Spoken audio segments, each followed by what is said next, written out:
నమస్కారం మీడియా మిత్రులకు. నా పేరు జె దశరథ్, తెలుగుదేశం పార్టీ.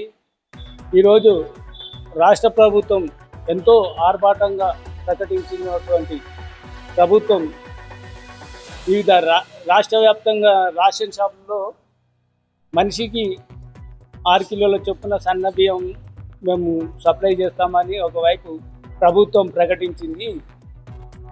దాంతోపాటు ప్రభుత్వం వాళ్ళు ఇచ్చినటువంటి హామీ ఏదైతే ఉందో ప్రజలను ఏప్రిల్ ఫుల్ చేసినట్టుగా మేము పరిగణలోకి తీసుకుంటున్నాము. ఈ సందర్భంగా రాష్ట్ర ప్రభుత్వానికి ఒకటే డిమాండ్ చేస్తున్నాము. మరి ముఖ్యమంత్రి రేవంత్ రెడ్డి గారు ఈ రోజు నుంచి రాష్ట్ర వ్యాప్తంగా మేము ప్రజలకు సన్న బియ్యం ఇస్తామని చెప్పేసి మనిషికి 6 కిలోల చొప్పున చెప్పారు. మరి ఈ హైదరాబాద్ను, తెలంగాణలో ఉన్నటువంటి గుండెకాయ లాంటివంటి హైదరాబాద్ను రాజధాని, మరి ఇక్కడనే లేవు రేషన్ బియ్యము, ఇక్కడ మినాయించినప్పుడు అంటూ ప్రకటన చేస్తున్నారు. కానీ ఈరోజు రాష్ట్ర రాజధాని తెలంగాణలో ఇవ్వకపోవడం ఏప్రిల్ ఫుల్, ప్రజలను ఏప్రిల్ ఫుల్ చేసినట్టుగానే మేము పరిగణిస్తున్నాం. ఈ సందర్భంగా రేవంత్ రెడ్డి గారికి మేము డిమాండ్ చేస్తున్నాం, తెలంగాణకు గుండెకాయ లాంటి హైదరాబాద్లో కూడా ప్రభుత్వం వెంబడే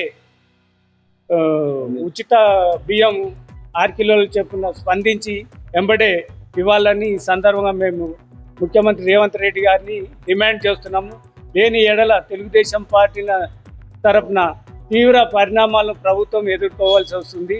కేవలం రాష్ట్రంలో అప్పటి 219 లెక్కల ప్రకారము హైదరాబాద్ నగరంలో దాదాపు 600 నుంచి 800 రేషన్ షాపులు ఉన్నాయి. ఈ పార్టీకి చూస్తే మరి 219 లెక్కలనే కాకుండా ఇప్పుడు ఎక్కువ కూడా అయినాయి. దాని ప్రకారం కొన్ని లక్షల మంది ఈ యొక్క హైదరాబాద్ నగరంలో ఈ రేషన్ షాపులు చాలామంది నిరుద్యోగులు, నిరుపేదలు అనేక మంది ఉన్నారు. వారు ఈ అర్హతను కోల్పోయే విధంగా ఈ రాష్ట్ర ప్రభుత్వాన్ని చర్యలు ఉన్నాయి. ఈ సందర్భంగా ముఖ్యమంత్రి గారికి డిమాండ్ చేస్తున్నాము, హైదరాబాద్లో కూడా అతి త్వరలో ఈ యొక్క ఉచిత బియ్యం మనిషికి 6 కిలోల చొప్పున ఇవ్వాల్సిందిగా మేము ముఖ్యమంత్రి గారిని డిమాండ్ చేస్తున్నాము.